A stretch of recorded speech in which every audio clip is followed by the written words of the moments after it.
How do I talk about sensitive subjects? Hi, my name is Martha. I'm a clinical sexologist with a doctorate in human sexuality, and I'm from Eros Coaching. This is a little formula that I have for you when it comes to talking about sensitive subjects. It's basically 3 steps. And so the first step is that first you talk about how you feel.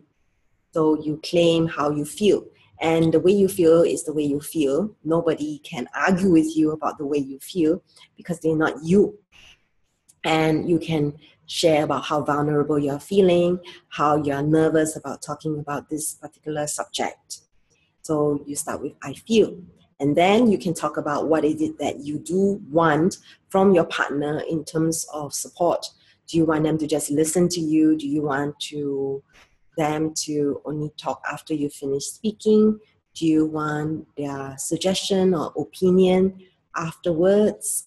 So by stating what is it that you need from them, you are more likely to get what you want. You don't ask, you don't get. So the third step then is talk about the subject matter. And by that time, your partner will be mentally and emotionally more prepared. And it doesn't mean that you're not going to have some kind of negative repercussions or fallout.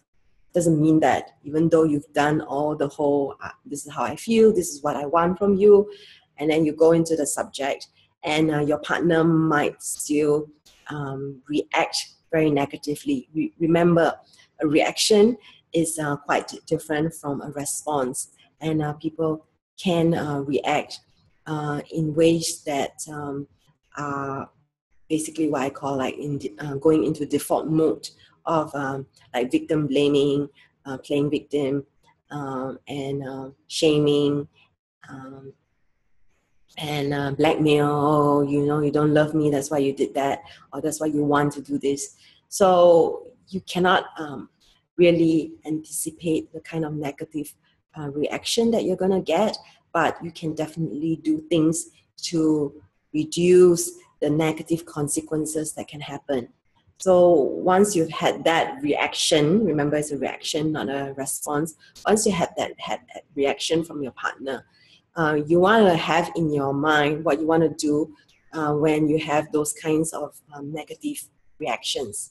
Do you need do you need a timeout? Do you need to ask for some space before you rediscuss this subject again? Do you want your partner to be able to deal with this better in the future? So it's not just about that incident that causes the pain or the damage in the relationship.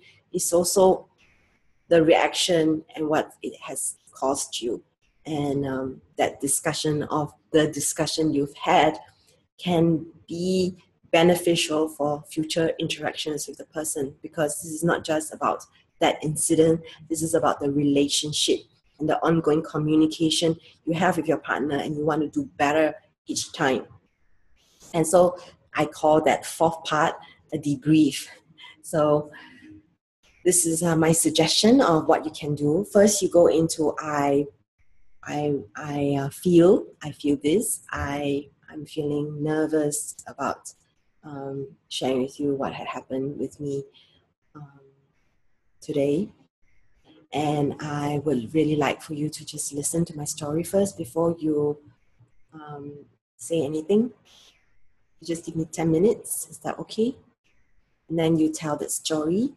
And afterwards, if things didn't go well, your partner reacted, you can say, I feel that we are not going anywhere with this discussion. Would you mind if we talk about this again tomorrow? And you could also state what is it that you're feeling. I'm feeling really attacked right now. I'm feeling really vulnerable. I'm feeling that I'm shutting down, and I really need some space before I do or say things that I will regret.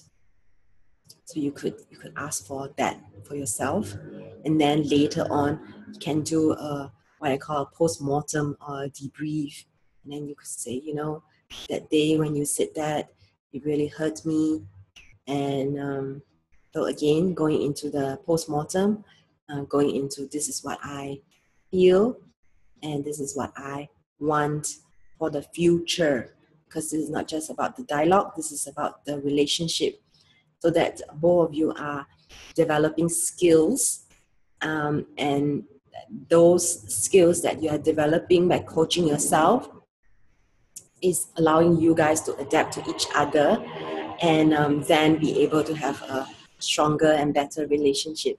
So I hope this video has been useful, and if you have any questions, thoughts, comments, feel free to post in the comments box below. And also you can drop me an email at ask@eroscoaching.com. That's where I am looking for your questions relating to love, sex, and everything in between. This is Martha of Eros Coaching.